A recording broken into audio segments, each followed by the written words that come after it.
Hello and welcome to our webinar. Today we'll be discussing spring is in the air, how to deal with your pet bird's hormonal behavior. So this should be an interesting topic. So we'll wait a little bit, make sure everyone has time to log in, and while we wait, let's throw another poll question at you. Hopefully you had a chance to see, last week we had a poll question, and we will do another one today that is relative to the topic. So this should be fun. Okay, I'm gonna launch the poll, and here we go. I'm gonna also do a screen share, so.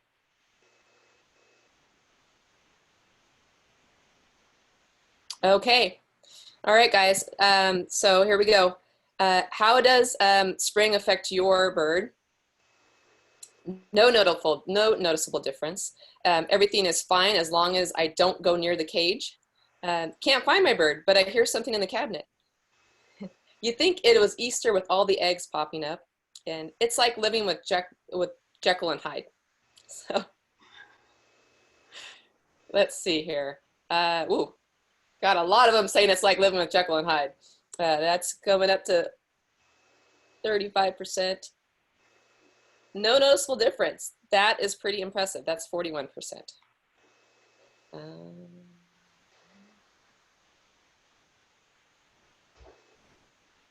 Yeah, no noticeable difference. Can't find my bird. Oh, but I hear something in the cabinet. Can we all relate to that?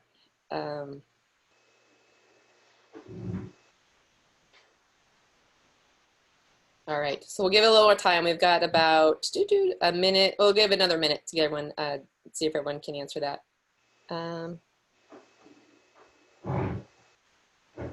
Let's see.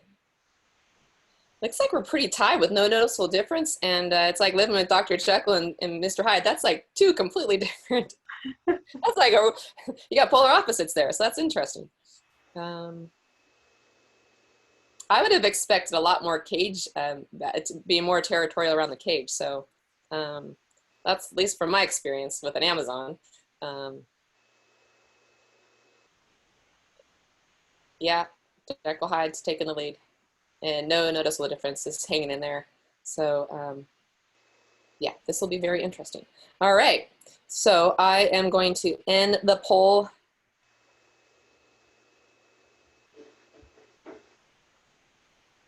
All right, so Dr. Jekyll and Mr. Hyde, looks like that was our top result, but coming in a very close second was no noticeable difference, followed by can't find my bird, but I hear something in the cabinet, and then everything is fine as long as I don't go near the cage, and then you think it was Easter with all the eggs popping up was the final answer.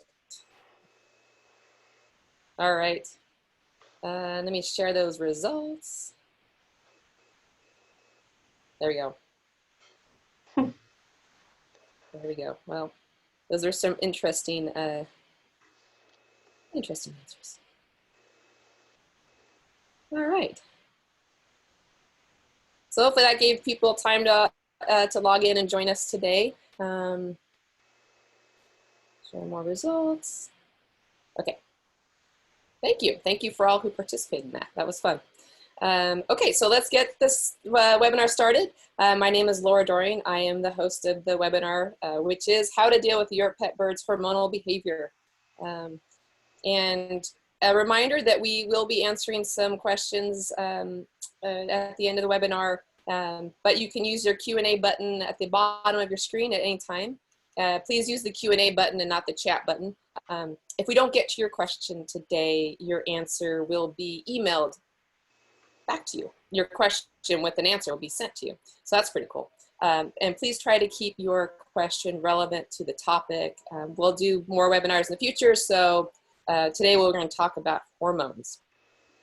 So just briefly introducing what you might be experiencing this time of year, or when the light's a little bit longer. Our birds can be a little bit photosensitive, to say the least, which might mean you will see some behavioral changes. Your bird might be a little bit more aggressive, maybe a little loud, maybe a little territorial. You might see some eggs being laid if you have a female, a hen. or your bird might be seeking out some dark places to find a place to build a nest. So let's talk about some of this interesting behavior that we sometimes encounter with our pet birds. I'd like to welcome our special guest, Dr. Stephanie Lamb. She's an avian veterinarian from Arizona, and she shares her home with many feathered family members. So welcome. Thank you, Dr. Lamb, for joining us today, and let's talk about hormones. Yeah, thanks for having me again. So the first thing I wanted to start off with talking about hormones is some of the issues that we can encounter in our homes with birds being hormonal. And, you know, a lot of times people get pet birds and don't even think that hormones are ever going to be a problem because, you know, when it comes to like dogs and cats, the more traditional pets that people have in their homes, we often are spaying and neutering them. So we don't even really think about hormones ever being a problem because so we're so used to, well, our dog or a cat is spayed or neutered, they're never going to be hormonal, we don't have to worry about it. So when we get our birds, it's just something that nobody ever really thinks about is going to be a problem. But we don't spay and neuter our birds the way that we do our dogs and cats. They are reproductively intact. And because of that, they are going to be hormonal at different times of the year. It's just a fact of nature. Once they reach sexual maturity, they are going to be hormonal. Now, some individuals may be a little more hormonal than other individuals, but it's a fact of having a bird that you have to understand, because if you don't understand it, then I think it can result in some problems sometimes that can lead to a breakdown of the relationship that people can have with their birds if they don't understand what their bird's doing and why their bird's doing it. But once you understand hormones and how they can sometimes cause issues, then you can be a little bit more empowered to know how to live with your bird harmoniously and maybe alter some things to make them be a little less hormonal. So some of the behaviors that can happen that are different during hormone season. One is birds can be a bit defensive. And the reason they can be defensive during hormone season is because if they were in the wild, what their body and hormones would be telling them to do would be that it is time, you're mature, you're an adult, you need to find a mate, you need to make a nest, you need to have babies, you need to raise those young. And if you're going to be a successful adult bird, and you go out and find your nest, you have to protect it. And so they can be defensive around their nest. And things that we may not necessarily think of as a nest for them, well, they may think of it, you know, as a nest. So their cage that we have for them, sometimes they start to recognize that this is my cage, this is my nest, I need to protect this. And even though I may know my owner or this other person that lives in the home, you know, they don't need to come into my nest right now, and I need to defend this because this is going to be a home for some babies soon. So, you know, sometimes they can be maybe a little bit more aggressive towards us. And it's simply just because they're trying to defend a territory, or defend something that might be in the cage that they might be thinking of is, you know, a baby, something that they're feeding, or some object that they may be thinking of as their mate that they are trying to protect. You know, if you have a couple of birds in a cage together that are mates themselves, you know, you might have one of them trying to protect the other one. And it's just a natural thing. The other behavioral problem that we can run into with birds being hormonal is them being destructive. So, you know, your poll that you did at the beginning here, I think gave a lot of the behavioral problems that we see. And the one thing about, I don't know where my bird is right now, but I think it might be in a cabinet or something like that. You know, pet birds will find different parts in the house that maybe they don't think their cage is their nest, but maybe the cabinet, maybe the closet, maybe the bathroom. They may see those areas as great little cavities to move into and turn into their nest. And then when they get in there, they need to do some rearranging because it's not the way that they want it to be. So, you know, maybe they need to chew up the baseboards, or maybe they need to, you know, remove handles and knobs from cabinet doors, you know, or make a hole to make it a little bit bigger, you know, so they can be kind of quite destructive depending upon the species you had. You know, maybe a little cockatiel is not going to be too destructive of a cabinet, but you know, if you have a big macaw, it could definitely go through something very easily and destroy your home, making you maybe a little upset. So the other thing too is not only could they be a little destructive to their environment, sometimes they might be a little destructive to themselves. And what I mean by that is sometimes you can see more feather picking happening around hormone season. In the wild, certain species will do a little bit of feather picking to line feathers around their nest, and there's certain species that do it more than others.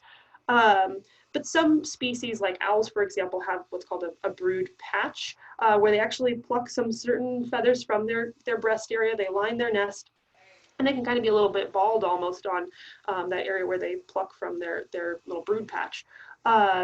And so birds in captivity, if they're feeling hormonal and they may feel like they want to pick a little bit of feathers to line their nests, sometimes they do it to excess is another problem that we'll see. So sometimes you see these seasonal feather pickers because they're just feeling hormonal and gosh, their body's telling them they need to do this, even though they might not be doing it to the extent that they are supposed to. They might be overdoing it. You know, it's just their hormones telling them what they need to do. The other behavioral problem is screaming. You know, they may be vocalizing more. And some people, you know, some owners don't mind it so much, and other owners, you know, if you have a very large species that's very loud, it can sometimes be a bit upsetting, and maybe not upsetting even for owners sometimes. Maybe it's upsetting for the neighbor, you know, to hear a bird screaming. And you know, what are they doing during that screaming? They might be calling for a mate. So there's just several behavioral issues that we can run into, and once we start to see those behavioral issues and understand them, and sometimes understand that they are hormonally motivated, then we can start to go, okay, I understand why my bird's doing this behavior now. Now, what can I do about it to try and mitigate some of these behavioral issues that I'm running into? And we'll get into that in a moment. But before we get into that, I also want to get into the medical problems that you can run into with hormones. So there's behavioral side of things, but then there's also the medical side of things. And being a veterinarian, that's a good component of the problems that I'm having come in at this time of year. Since it's springtime, you know, we do see an uptick of hormonally related problems right now. And the hormonally related problems, you know, everybody knows about egg binding. I think it's one of the common things that new bird owners, seasoned bird owners will read about. And egg binding is where a bird is trying to lay an egg and that egg gets stuck and isn't moving out appropriately. And that in and of itself can happen from various underlying problems, like maybe they're not getting enough calcium in their diet, maybe they don't have appropriate vitamin D to absorb calcium effectively, or maybe they're laying too much. Vitamin A deficiencies can play into it as well. But egg binding is just one of the things. You can also see what's called egg yolk coelomitis, where they get yolks kind of out in the abdomen, as opposed to having a yolk that's on the ovary come off the ovary and move down the oviduct and get the layers of the egg formed around it and produce an egg. Sometimes that little follicle is on the ovary, that yolk pops off and gets free into the abdomen. And that can cause a lot of inflammation and irritation, be really problematic for some birds. You can also get what's called egg yolk strokes, where when a bird is really hormonal, a female bird's really hormonal, they are mobilizing a lot of fat in their body. They're mobilizing a lot of calcium in their body because they need to send these nutrients to the oviduct to make this egg, right? Well, if you're mobilizing a lot of fat around your body, fat within the vascular system, there have been times where it becomes a little embolism, and it then blocks up blood flow to a particular part of the nervous system, and they can have almost a stroke-like event. Or sometimes they get nerve paralysis problems where they're trying to pass an egg out. It puts pressure on the nerves that are supplying the hind legs, and all of a sudden they get this paresis problem with their hind legs where they can't move their legs effectively. And those are the girl problems. The boy problems, sometimes we run into cloacal prolapse issues with the boys. I do have a couple of pictures. So just to show you, like an egg-bound bird and a picture of an egg yolk coelomitis. Okay. Hey, Dr. Lamb, a real quick question for you. Is a bird that might present with an being egg-bound, is it something that their owner would notice pretty easily, or is it something that they might not notice initially? Is it like a very obvious signs, or? Not necessarily. It kind of depends on how severe it is. Because if it's very mild and the bird's like pretty healthy, and hasn't been laying a ton of eggs, then you know, they may present sort of mild where they're just kind of quiet. They're maybe not eating as much. They're still eating, but they're just maybe a little more picky, just sort of slightly off to, you know, the completely opposite extreme where the bird is not eating, it's on the bottom of the cage, it's fluffed up. One of the problems I think with really identifying if a bird is egg bound or not is, you know, when you look at a bird's abdomen, it's covered in feathers. Underneath all those feathers, on the abdomen itself, it's supposed to be really concave. And it's really, the skin over the abdomen is really tight, almost like the head of a drum. And when they're egg laying, that skin kind of loosens up, it doesn't get so tight, and they get a little bit distended. And if you feel that abdomen, then sometimes you can feel an egg that's in there, but most owners aren't at their houses feeling their birds' abdomens to know what's normal, you know? So I don't expect an owner to be able to like feel and say, oh, I think I feel an egg in there, and understand what that feels like, because you have to know what normal feels like versus what an egg feels like. And so really when owners are seeing stuff at home, it might be really mild of I'm just a little off, I'm a little quiet, to I am on the bottom of the cage, I'm fluffed, I am not eating, difficulty breathing is something that sometimes people see. And the reason for that is because that egg that's sitting in the abdomen, you know, birds are unique with their respiratory tract. They have their lungs, and then they have their air sacs that branch off of their respiratory tract. And those air sacs actually go all the way to the back of the abdomen. And if you have a space occupying structure, like a large mass or a large egg that's in the back of your abdomen, it can push off on those air sacs and make it so that they have some difficulty with breathing. So is it okay if I share the screen to show like some of the x-rays? Okay. Let's check it out. So, okay, so this first picture, can you see that okay? I'm trying to have it come up into, maybe we'll just do it like that. Okay, so this was an African gray parrot that had come into the hospital, and she was an egg-bound bird. And I just like showing this x-ray because you can actually see that egg in the back of the abdomen there. You can see that nice big circular, slightly oval shaped structure that's bright edges. That's all the calcium in that egg. And she came into the hospital having difficulties passing that egg and needed a little bit of help with passing that egg out. And then another picture here is, this is just a picture of a bird that had an egg yolk coelomitis. So these are all these yolks that were free in the abdomen of this bird, because rather than ovulating and having that single yolk go down the reproductive tract, the oviduct, like it's supposed to, and get all the layers of the egg placed around it and the shell and everything, those yolks were released free into the abdomen, and we had to go in and actually remove those from that bird.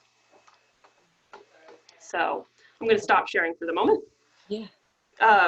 So just a couple of the medical problems that you can see. So you know, when we look at these behavioral problems and these medical problems that can sometimes come about from birds that are egg laying, a lot of times we want to manage hormones a little more in our homes to try and reduce behavioral problems and medical problems. And there's various things that we can do to try and reduce and manage hormonal problems. So when we look at trying to manage these hormones, there's behavioral things that we can do. And one of the main things that I talk with owners about is reducing triggers. So what are things that trigger a bird to be hormonal? Well, we know that long day length can trigger a bird to be hormonal, because in the wild, when the day is getting longer, that means we're coming out of winter, spring is on the way, it's gonna warm up, food is gonna be in greater abundance. This is gonna be the perfect time to have the resources that I need as a bird to have some babies and reproduce and make, you know, more little birds. So that increasing day length, increasing heat, those are things that tell a bird spring's on the way, it's time to start being hormonal. Foods, you know, excessive amounts of foods, high calories, high fat, those are things that are in greater abundance, foods in greater abundance in the springtime, right? So foods can be a really big stimulus for birds to be hormonal. Nest boxes or nesting material, things that they perceive as a nest, could potentially be making them hormonal. And then also a mate, you know, whether it is a other bird that's in the home or a perceived mate, and that could be an object, you know, some sort of toy that they really like, or an owner sometimes can be perceived as a mate, or even something like a mirror. You know, for some species, they see themselves in the mirror and they go, oh, that's another bird, and they become enamored with the other bird in the mirror, you know, and that bird is their mate, you know, so all these things can be triggers for birds.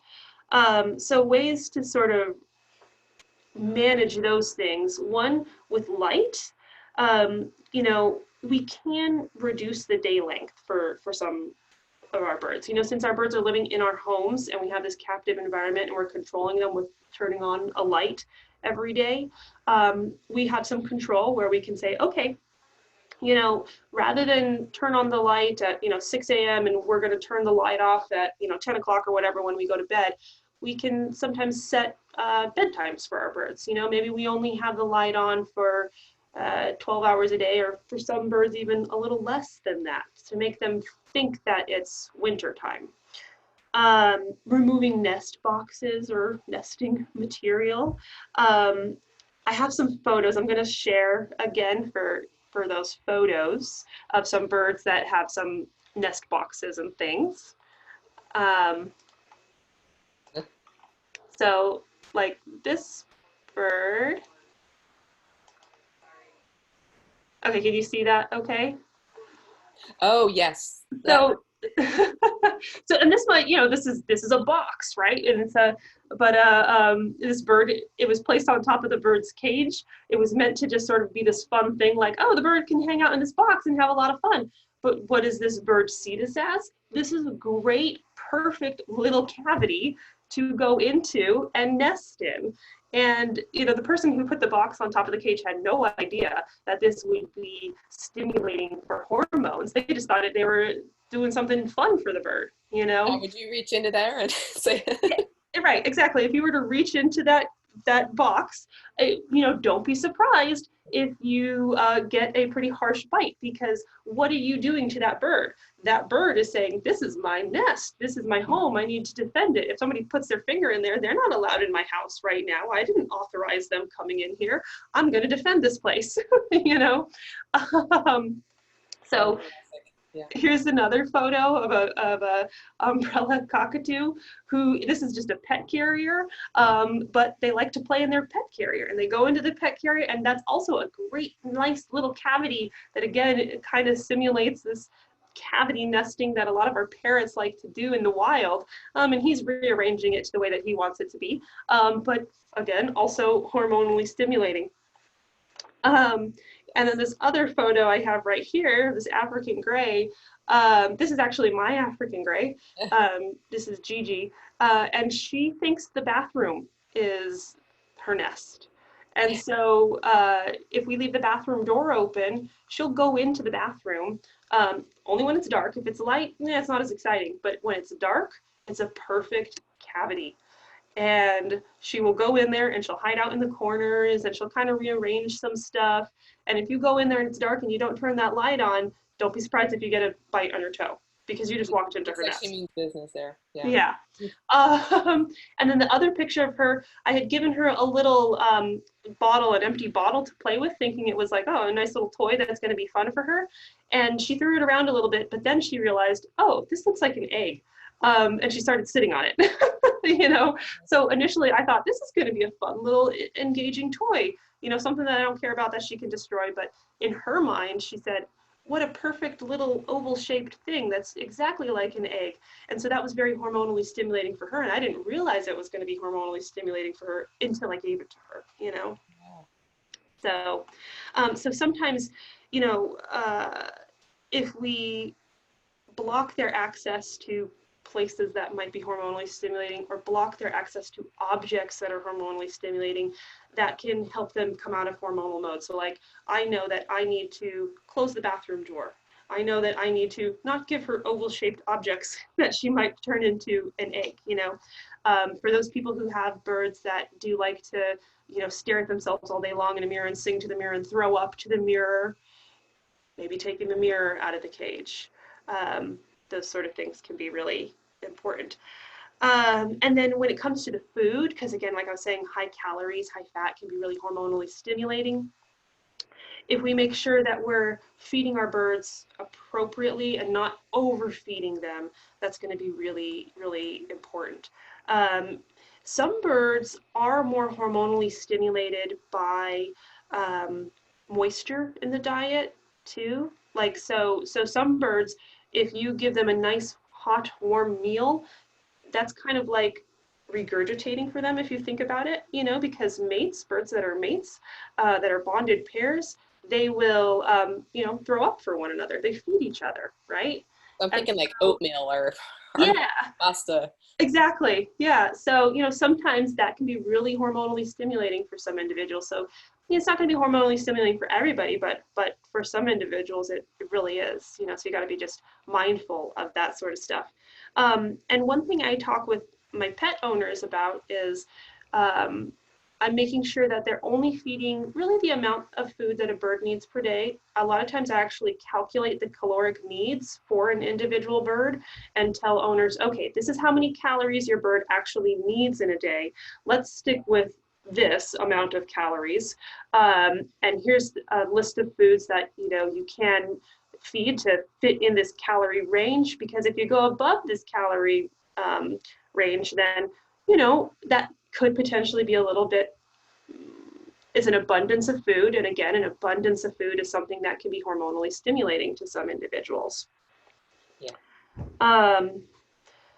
So, if we make sure we don't have long day lengths, if we make sure we're having appropriate diets that aren't high in fat, if we're blocking access to nesting materials, objects, things like that, things that they perceive as a mate, those are all ways that we can kind of control the environment a little bit to reduce triggers. But the other thing that's really important to do is redirect their attention to something that's more meaningful to do. And that's where things like foraging, trick training, toys, and things like that really come into play to be really helpful. So the, one of the really important things with foraging, and I have some photos here. There's lots and lots and lots of different ways that you can forage with your birds. In the wild, birds spend about 60% of their day foraging for food. In captivity, they only spend about 5% of their day looking for the food because they know where their food is, right? It's in a food dish. We make it very, very simple and easy for them. So when we do foraging with them, we're trying to teach them to look for their food, and that just helps them take up more of those daytime hours, and take daytime hours away from them potentially doing things like being hormonal, and focusing it more to doing something that is meaningful and purposeful. So there's lots and lots of different ways to do foraging, but I just put up a little example of what I do with foraging as one thing, because there's tons of different things that I do. But one thing that I do is I save like cereal boxes and tissue boxes, and I stuff them with pieces of paper and food, and then I hang them up by a little string on the side of the cage. So like I'll take a couple of pieces of pellets, I'll wrap it up and crinkle it up in a balled up little piece of paper, put it inside of a cereal box, and then I hang that cereal box in the cage. So now my bird has to chew something apart to get this little balled up piece of paper to only get just a couple pieces of food inside. And so she spent a whole lot of time ripping and tearing apart into that box and manipulating it, the object to just get a couple pieces, And I do that with multiple little things throughout the cage. So she has to go through various items to actually get her fully amount of daily caloric needs, Make sure not climb into the box when she's right. done. You have to make sure that it's an appropriately sized box that they can't climb into. That is very important. Thank you for noting that. But there's plastic foraging devices too. So like I honestly have all of these as well, where the bird has to manipulate it in some particular way. And I will say that these pictures here have way more food in them than they actually need, but it's just a demonstration. You just put a couple little pieces of food inside of these things, they manipulate them and spend time interacting with these objects and things that they're destroying so that they can get to their food. And now what's happened is, rather than having that 5% of their day where they've eaten their food and they're done and they have something else to do, now you've taken up a whole lot more of their day. They're doing something purposeful. They're not thinking about being hormonal. So foraging is one really great way. And trick training is another great thing too. Just some more pictures of doing trick training here. Trick training, that is really fun because it allows you to become engaged with your bird. You can teach your bird to do certain things, and you can direct them to more appropriate things to do. Like in the picture here, this bird is learning how to wave, and we're using a little clicker to show him that, okay, if you wave, you put your foot up when I ask you to do something, you wave, I click to tell you that you did the behavior I wanted you to do, and I'm giving you a treat. I'm rewarding you for it at the end. Teaching him also how to, touch an object. You can direct them to different parts of the cage and have them move around the cage. And it's a great way to engage with your bird. But what it's really ultimately doing and why you're doing it is to direct their attention to something else other than thinking about hormones. They're so intelligent. All the different species of parrots that we keep as pets, and other species that we keep as pets too, they're so smart. And so we might as well help them use that mind for good things, and it's a lot of fun for owners. So we get to engage with them in these different ways than them just sitting on our shoulder, or us cuddling. We're taking away from those things that could potentially be more pair bonding like behaviors when we're sitting just not doing anything, watching TV with our birds. Now we're doing something that's purposeful and fun and not really engaging them in hormonal behaviors. Yes. So I'll stop screen sharing because that was all I had for photos right now. So yeah, I mean, when it comes to dealing with hormones, it's let's reduce our triggers that are going to stimulate a bird to be hormonal, and let's give them something else to do. And it's going to be different for all different types of birds out there. Some are going to be more excited about foraging. Some are going to be more excited about trick trading. And figuring out what that is for your individual bird is an important thing to find out and discover. Oh, nice, nice. Well, we have a bunch of questions if Okay. you're ready for those. Sure, ready. Okay, let's see here.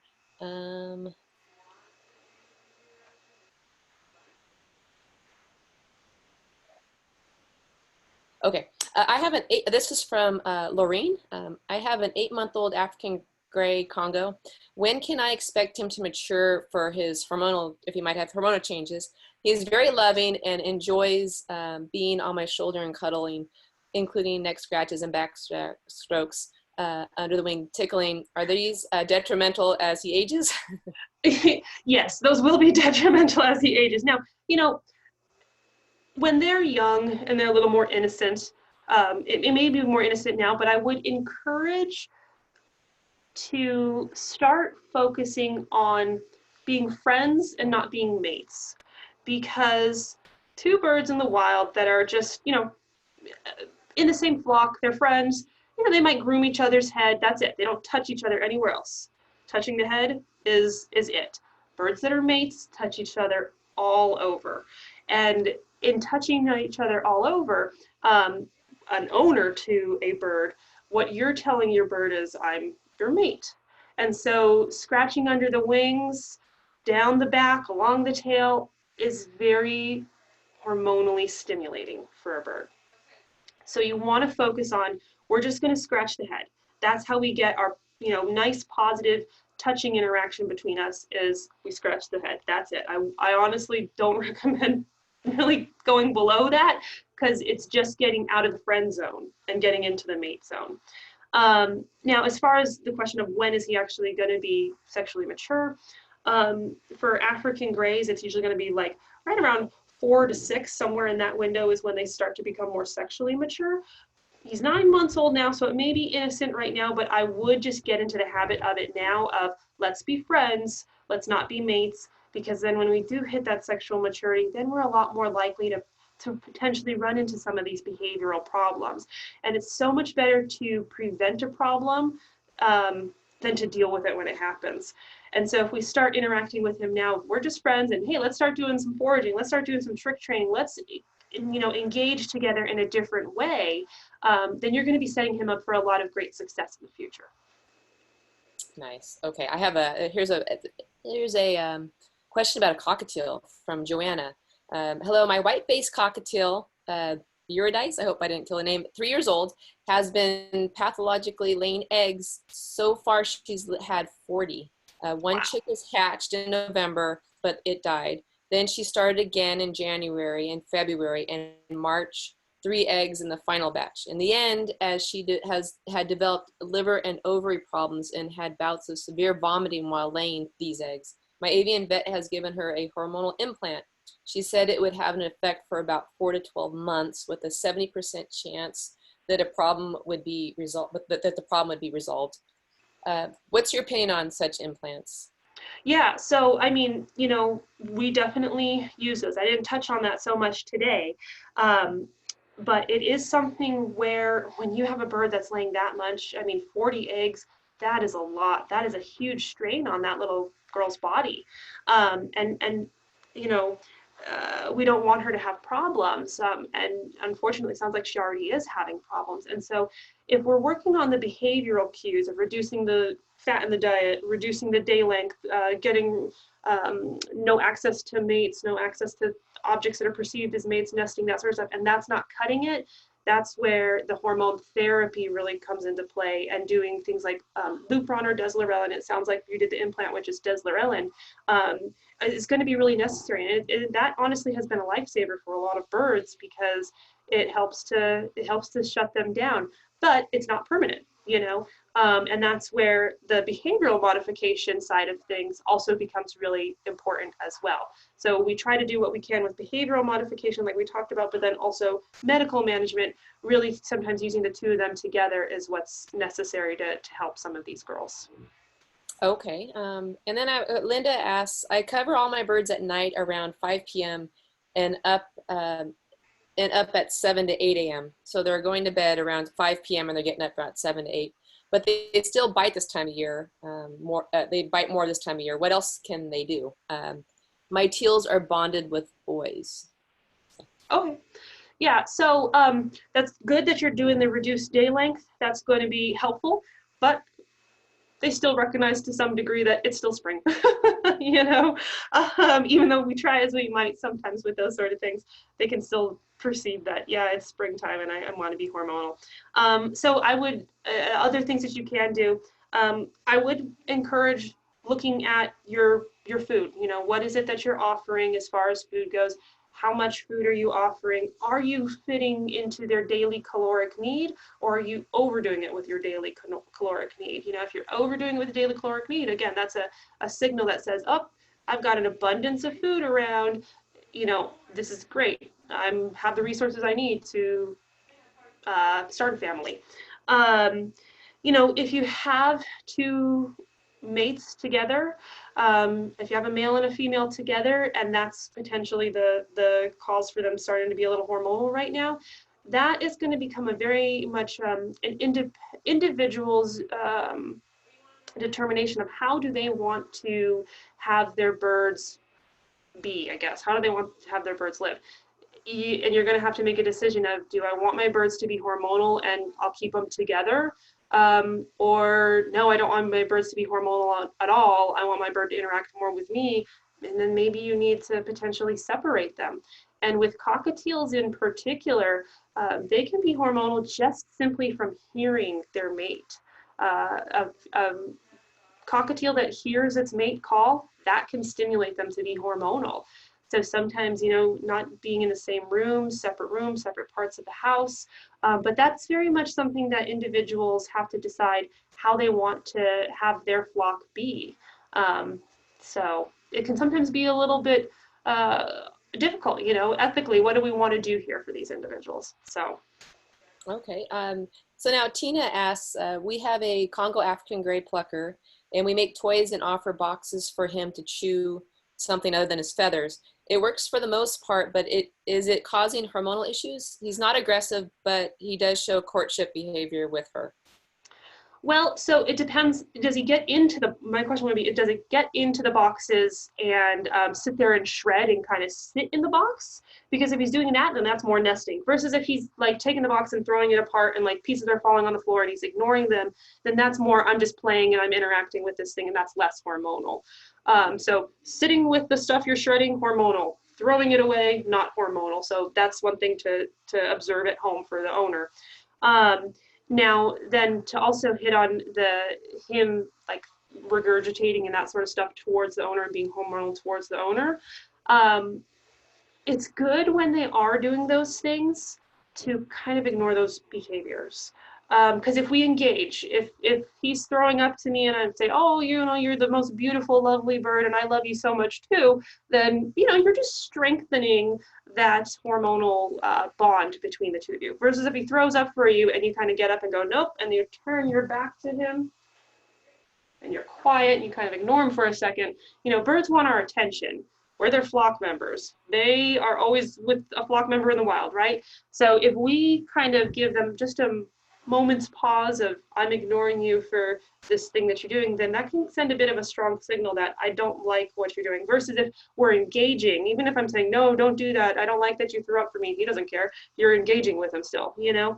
So a brief moment of pause and ignoring a behavior can kind of stop that behavior a little bit and have that bird say, oh, maybe they didn't like that, okay. And then you interact with them, redirect them to something else. So if you have a bird that is trick trained, you can then say, oh, well, let's go over here and let's maybe have you turn around, or let's target you to different parts of your play gym, and let's start doing something different as opposed to being hormonal. That can, you know, kind of snap them out of the hormonal mode and into, you know, have a different kind of relationship. Okay. And then Stacy asks, what calculations do you use for calculating caloric requirements in parrots? Let's see here. How do you take in the fresh foods also? Like, what do you recommend for treats when being on a strict diet? Yeah. When being strict on diet. Yeah.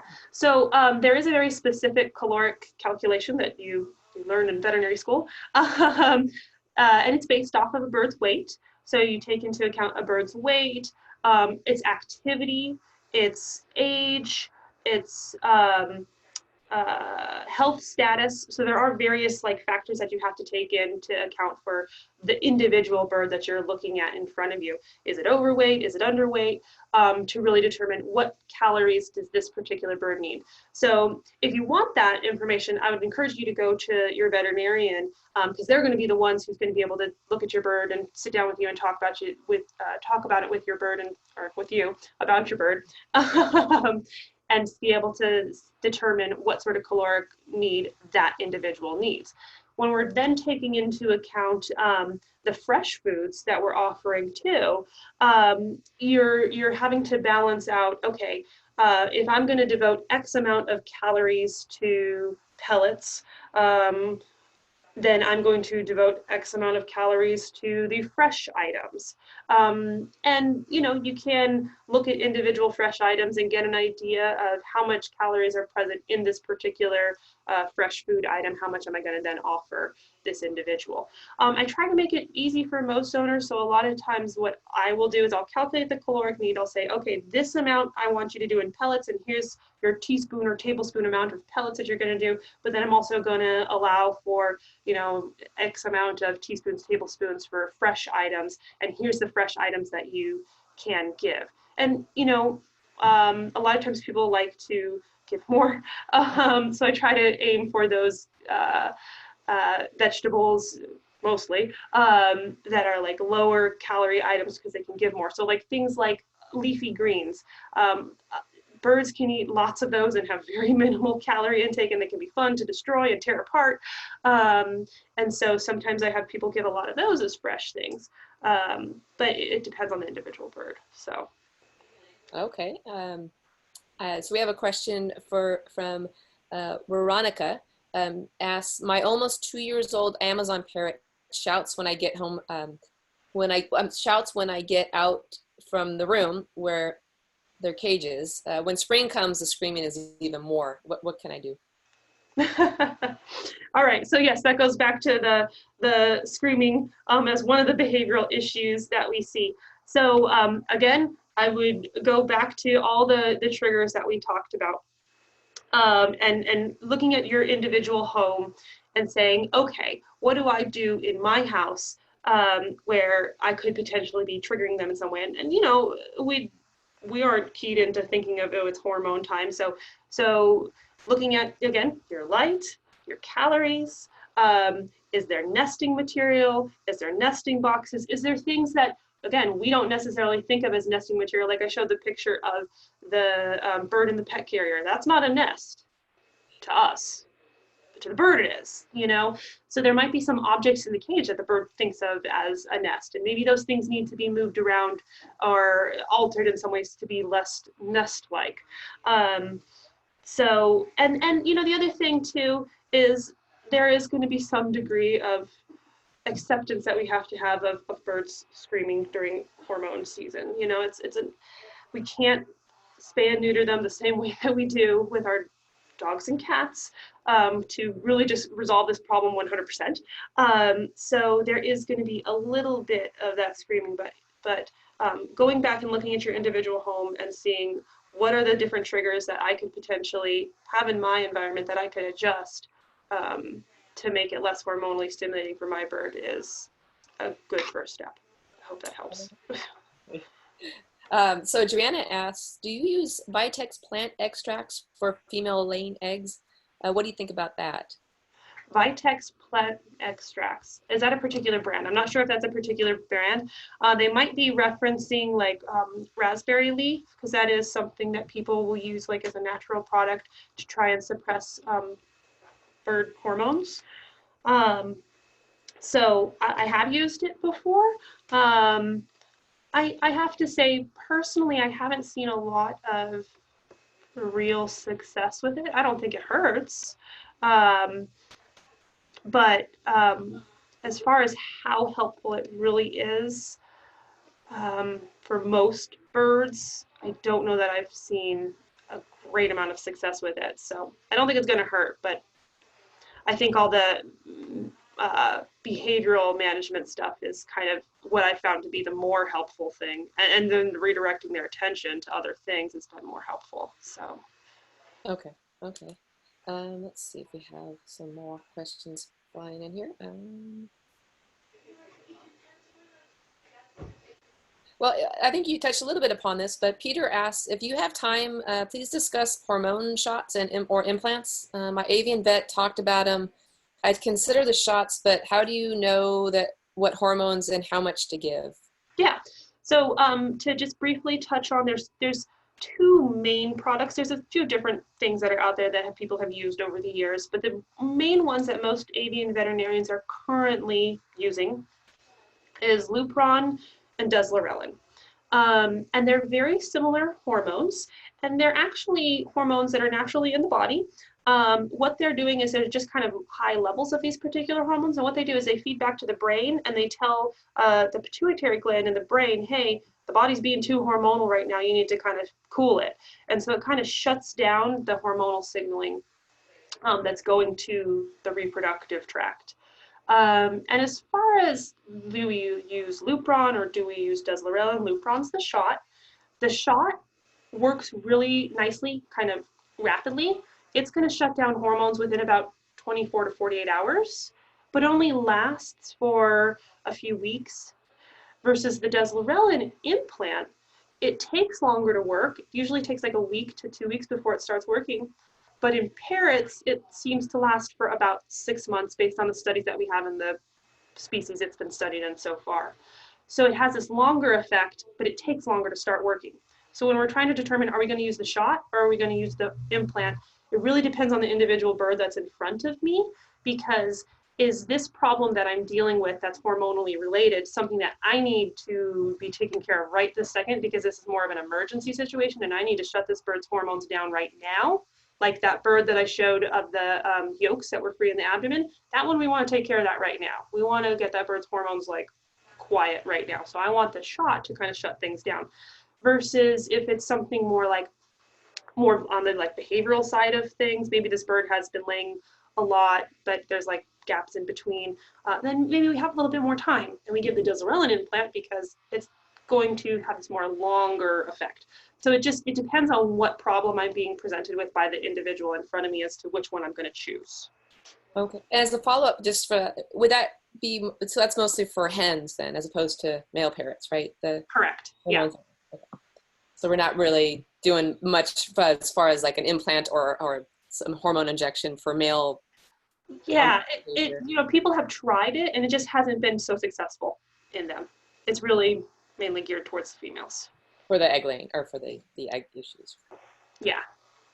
So we have a question from Lori. Again, it's another, it's about a Congo African Grey. She has I have a 19-year-old Congo African Grey. She has been miserably hormonal since she laid her first clutch of eggs in August of 2017. He laid a second clutch 8 months later, but no more eggs since then. She has been seen by a board-certified avian vet at Tufts Vet School, and the only suggestion they gave me was to reduce her daylight to just as few as 6 hours to stop the egg laying cycle.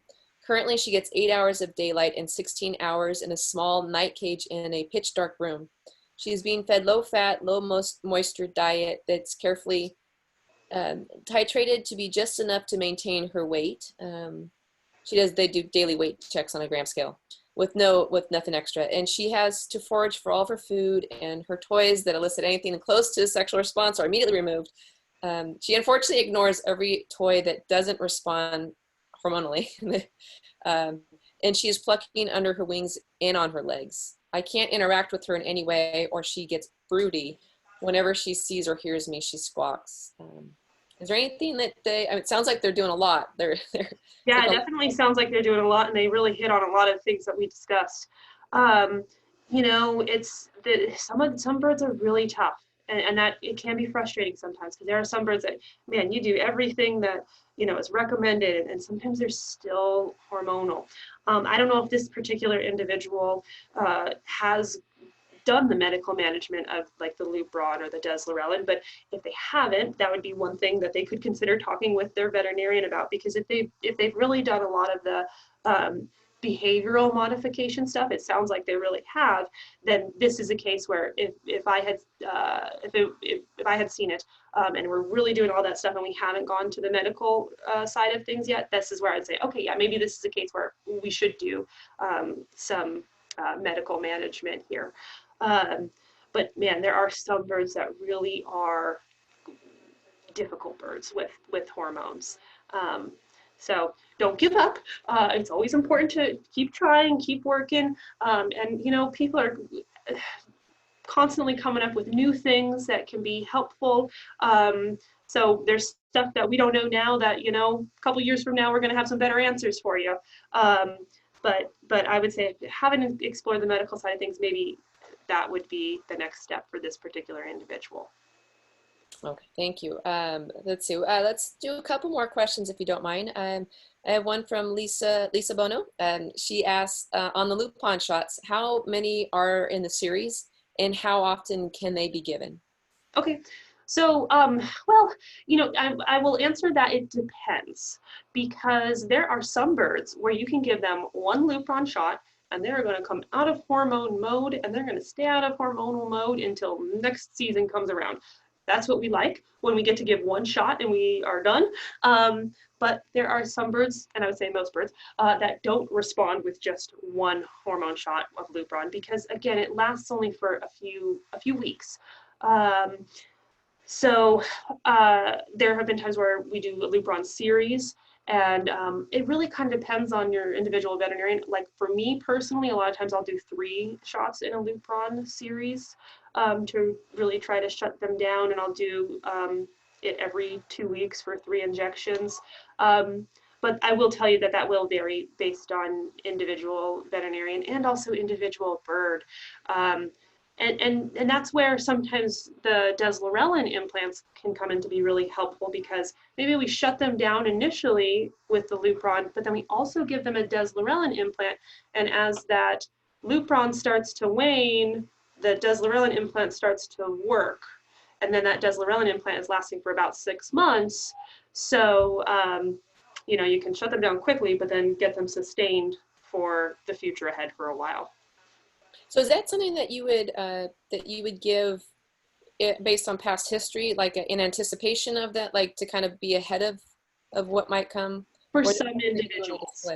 For some individuals, like for example, I have an African Grey patient who, for a few years in a row at hormone time of the year, she would try to lay an egg and she'd get egg bound. And after like, I think probably 3 years of that happening, we were like, let's not deal with this anymore. Next hormone season, before she becomes hormonal, you know, when we anticipate that she's, you know, April is coming around, she's going to be hormonal, let's give her a Deslorelin implant starting in March so that we can just shut her hormones down ahead of time and make it so that she's not coming in here getting egg bound for us and scaring everybody.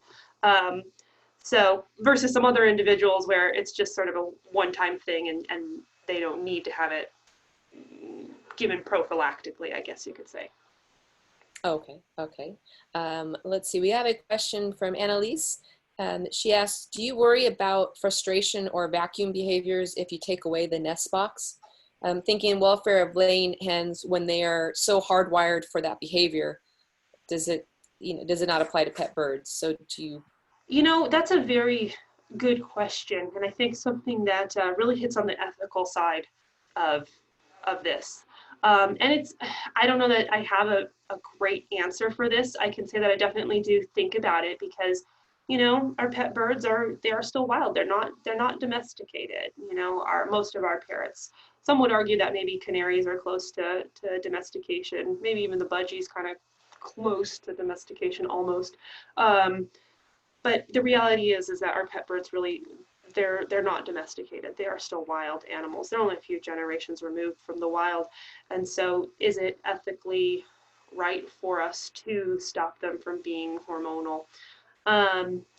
So I don't know that I have a great answer for that, other than it's something that I think each individual owner needs to think about with their individual birds in their home. And you know, part of the reason that we try to reduce hormonal behaviors is because of the breakdown of relationship that can sometimes happen between pet birds and their owners, when behavioral issues start to come about because of being hormonal, from biting, being destructive, screaming, all these things that can really damage that relationship. So, you know, if we're going to keep birds in our homes, then it might be ethically better to try to reduce them from being hormonal, so that we aren't running into those problems, so that these birds aren't getting pushed out of people's homes and going from one home to the next because of problems that have been created because of hormonal issues. Very good point. So, and just to let our viewers know, sorry, we had a little technical glitch. So we might have lost some of the questions, the live questions, but we'll be able to recover them, and we'll send you an email with the answer on Ask Lafeber. So Dr. Lamb, I had a question for you, just to kind of conclude things here. As far as if you have a male parrot versus a hen versus a female parrot, are there different approaches for handling like the hormonal behavior on what your game plan should be, or are they pretty much the same? I know that the outcomes are different with, you know, egg laying and stuff, but just to summarize, like any differences that you might be addressing, or are they the same?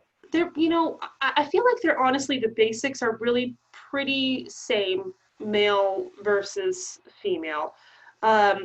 Geez, I'm trying to think if there's really anything that I do differently or have owners do differently when I'm dealing with a male bird versus a female bird. I mean, really the main thing is just the egg laying that we have to talk about with female bird, female birds, and all the problems that can come about there. I guess the biggest difference would be the calcium, in that if they are being hormonal, it is important to recognize that they do have higher need for calcium when they are being hormonal. As females, the males don't, but the females do need higher calcium requirements if they're being hormonal, and making sure that they're getting that in their diet. It's really the only main thing I can think about at this point right now. Okay, good point. Well, I think that is all we have time for today. So thank you for shedding some light on some strange behaviors that people might be encountering, especially this time of the year. Yeah, no problem. Yeah. Thank you, Dr. Lamb, and we look forward to having more chats with you on future webinars. Awesome. So thank you very much. You're welcome. And for our viewers, stay tuned. We will be sending out, check our email, check our newsletter, and on site for our next webinar topic, which we will have posted shortly. So thank you for tuning in, and keep an eye out for our next webinar announcement for our next webinar. In the meantime, stay healthy and stay safe, and we will see you soon. Thank you. Bye. Bye. There we go. Okay. Bye, everyone. Thank you.